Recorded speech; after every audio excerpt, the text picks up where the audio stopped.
Vectors को add करना हो तो कैसे ऐड करोगे, ये बहुत इंपॉर्टेंट है और इसको अच्छे से समझना जरूरी है। देखिए, लेट सपोज आपको दो वेक्टर्स दिए जाएंगे, आपको सबसे पहले एक कॉन्सेप्ट समझना है, what is called angle between vectors. मैं आपको एक क्वेश्चन दे रहा हूं, जल्दी से आंसर बताना है इसका। एक वेक्टर ये है और एक वेक्टर ये है, ये एंगल दे रखा है आपको 120 डिग्री, ठीक है। ये ए वेक्टर है, ये बी वेक्टर है।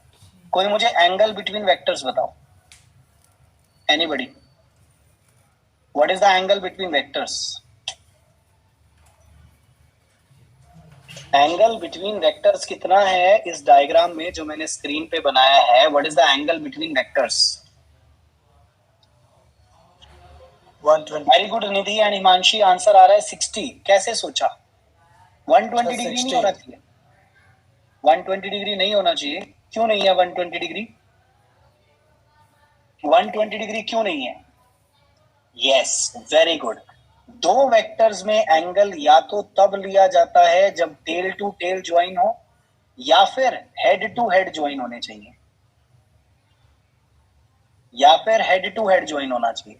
तो इस केस में जब आप इसको आगे पैरेलल ट्रांसपोर्ट करके ए यहां लिखोगे तो ये एंगल 60 डिग्री आए, तो ये भी 60 होगा और ये भी 60 होगा। तो 60 degree is the angle between vectors. Very good, चलिए आपको ये चीज पता है, वेरी गुड। आगे बढ़ते हैं। अब मेरा पॉइंट आ रहा है कि sir triangular law of vector addition क्या है? Triangular law of vector addition ये कहता है कोई भी दुनिया के दो वेक्टर्स अगर आपके पास है और अगर आपको उनका रिजल्टेंट निकालना है, रिजल्टेंट मतलब combined effect, A vector plus B vector, vector में इफेक्ट ऐड होता है, मैग्नीट्यूड नहीं ऐड होता। इस लाइन का मतलब है effect of A vector added with effect of B vector, added with effect of B vector, और रिजल्टेंट इफेक्ट है आर वेक्टर। क्लियर? तो सोचो, आपने पढ़ा हुआ है सबने, पहले इनको ट्राइंगल में, ट्राइंगल की फॉर्म में अटैच करेंगे। सबसे पहले ए वेक्टर लेंगे, फिर इसी के हेड से दूसरे वेक्टर को ज्वाइन करेंगे। तो इन्हीं दोनों का जो ये कंसेक्यूटिव साइड्स ऑफ ट्राइंगल बन गए, तो यहाँ की टेल से टेल मिलाकर अपोजिट ऑर्डर में जो वेक्टर बनेगा third side, that is the resultant. Opposite order कहने का मतलब क्या है? यहाँ पर हेड से टेल ज्वाइन आप बी वेक्टर को यहाँ भी सेट कर सकते थे ना सर? कहाँ पर? एक है ये टेल से। बिल्कुल, वो तो पैरेललोग्राम लॉ बन जाता ना फिर तो लीजा, फिर तो पैरेललोग्राम लॉ बन जाता। बस यही तो डिफरेंस है। देखो मैं आपको दोनों चीजें बताता हूँ। अगर आप ट्राइंगुलर लॉ देखें तो ये ए वेक्टर है, इसके हेड पे बी वेक्टर को ज्वाइन करो तो ये रिजल्टेंट मेरा आर वेक्टर बन गया। अब देखो, अगर मैंने ए की टेल और बी की टेल को ज्वाइन कर दिया होता तो फिर जो मुझे इस पैरेललोग्राम को कंप्लीट करना पड़ता, पहले ये आता ए वेक्टर और ये आता बी वेक्टर, तो इस पैरेललोग्राम का कॉमन टेल से जो आता वो आपका आ जाता R vector. Clear? Parallel shift is possible in free vectors. Himanshi, क्योंकि हम फ्री वेक्टर्स पढ़ रहे हैं ना, लोकलाइज्ड वेक्टर नहीं पढ़ रहे हैं हम ऐसे वेक्टर्स पढ़ रहे हैं जिनको कहीं भी ले जा सकते हैं। लोकलाइज्ड वेक्टर कैसे होते हैं? टॉर्क, अगर एक एक्सिस ऑफ रोटेशन पे टॉर्क लग रहा है ऊपर की तरफ तो वो उसको आप कहीं नहीं ले जा सकते, वो लोकलाइज्ड हो गया। लेकिन जो फोर्स होता है, पोजीशन वेक्टर, डिस्प्लेसमेंट, एक्सेलरेशन, ये सारे फ्री वेक्टर्स है, इनको आप कहीं भी ले जा सकते हैं। ठीक है, पैरेलल शिफ्टिंग कर सकते हैं हम इनकी। Very good. सो ये वाला हो गया हमारा पैरेललोग्राम लॉ और ये हो गया हमारा ट्राइंगुलर लॉ। दोनों एक ही रिजल्टेंट की तरफ बात कर रहे हैं, दोनों एक ही चीज कह रहे हैं। अब एक और चीज, इन दोनों को हम यहाँ आगे से एक्स से एक्सटेंड करेंगे, ये एंगल थीटा आएगा। आप सभी को डेरिवेशन पता है, vertical height B sine theta होगी, ये बी कॉस थीटा बन जाएगा। रिजल्टेंट का जो मैग्नीट्यूड आएगा वो root under A square plus B square plus 2ab cos theta आएगा, सभी को पता है।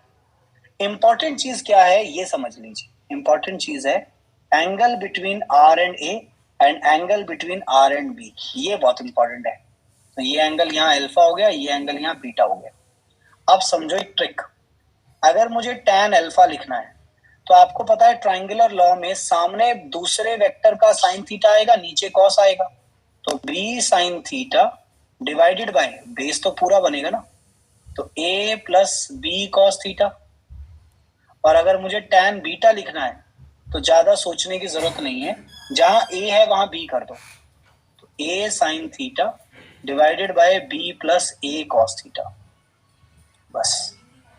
तो एक चीज कैसे याद रखोगे सर, कौन सा फॉर्मूला किसका है, मैं आपको तरीका बता रहा हूं।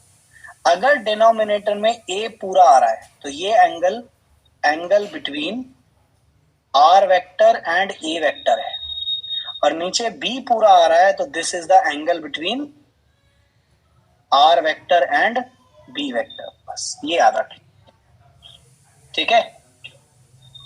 तो कभी डायग्राम नहीं भी दे रखा हो ना तो आप लिख सकते हो कि किसके साथ क्या होगा। इन जनरल आपको फॉर्मूला याद रहना चाहिए, क्लियर। तो ट्रायंगुलर लॉ पता लग गया आपको, पैरेललोग्राम पता लग गया। एक और चीज पता चल जानी चाहिए, अगर ए और बी के बीच में एंगल थीटा था तो alpha plus beta is theta, yes. हाँ जी विकास बताइए। आपने लिखा सर अमन नहीं आया, अब ये अमन कौन है?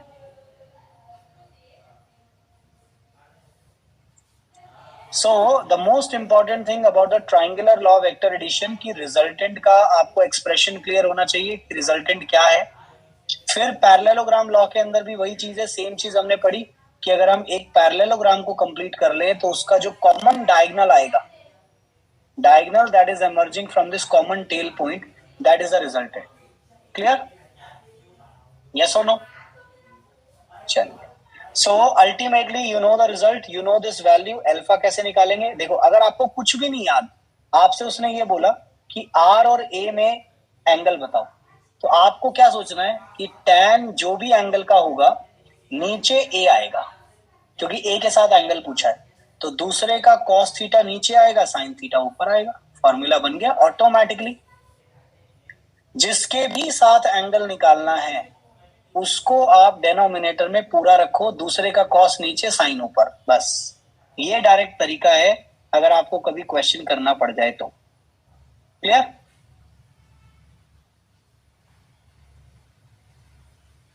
चलिए आगे बढ़ते हैं। अब वेक्टर एडिशन की क्या क्या प्रॉपर्टीज हैं उसको देख लेते हैं एक बारी। Properties R A vector plus B vector, A vector and B vector must be same physical quantity. कोई वेलोसिटी में डिस्प्लेसमेंट ऐड नहीं कर सकता, वेलोसिटी में डिस्प्लेसमेंट ऐड नहीं कर सकता। So whenever you are adding two quantities A vector and B vector, both must be of same physical quantity, both must be same physical quantities. कोई भी दुनिया के दो वेक्टर्स को ऐड नहीं कर सकते आप, सेम फिजिकल क्वांटिटीज को ही ऐड कर सकते हो। देन कॉम्यूटेटिव प्रॉपर्टी, आप ए में बी ऐड करो या बी में ए ऐड करो, आंसर एक ही आएगा। जैसे मान लो ये ए वेक्टर है और ये बी वेक्टर है इन जनरल, तो देखो please listen to me very very clearly, ये ए वेक्टर है, अगर बी मैं यहां ले लूं तो ए प्लस बी ये आएगा, हाँ जी सर ये आएगा। अगर मैं बी वेक्टर को पहले बना दूं और फिर ए वेक्टर को यहां पर बनाऊं तो भी रिजल्टेंट यही आएगा। तो ये था ए वेक्टर प्लस बी वेक्टर और ये था बी वेक्टर प्लस ए वेक्टर, दोनों सेम ही है। हाँ जी लीजा बताइए क्या कहना चाह रहे हो? सर आप सेम फिजिकल क्वांटिटी बोले ना सर, तो हम दो वेलोसिटी ले सकते हैं सर, दो वेलोसिटी को ऐड कर सकते हैं? बिल्कुल कर सकते हैं, दो वेलोसिटी को ऐड कर सकते हो, दो एक्सेलरेशन को ऐड कर सकते हो, दो डिस्प्लेसमेंट्स को ऐड कर सकते हो, सब्ट्रैक्ट कर सकते हो। एडिशन केवल सिमिलर क्वांटिटीज का हो सकता है ना। तो ये ध्यान रखना है कि जब भी आप किसी दो क्वांटिटीज का वेक्टर सम निकाल रहे हो, ये दोनों सेम होनी चाहिए, सेम नेचर की होनी चाहिए, ठीक है ना। चलिए एक क्वेश्चन आ रहा है आप सभी के लिए, फटाफट से इसका आंसर दीजिए। क्वेश्चन देखो 2016 का है, if the magnitude of sum of two vectors is equal to the magnitude of difference of two vector, the angle between those vector is।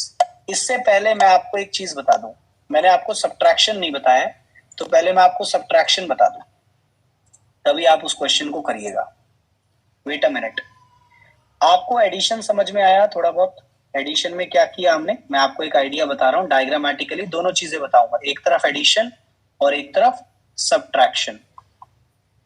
Listen to मी, ये था मेरा ए वेक्टर, ये था मेरा बी वेक्टर, और मैंने इनको ऐड किया तो मुझे मिला आर वेक्टर। ये है मेरा ए वेक्टर प्लस बी वेक्टर, और इन दोनों के बीच में क्योंकि एंगल थीटा है, तो A vector plus B vector का जो मैग्नीट्यूड है,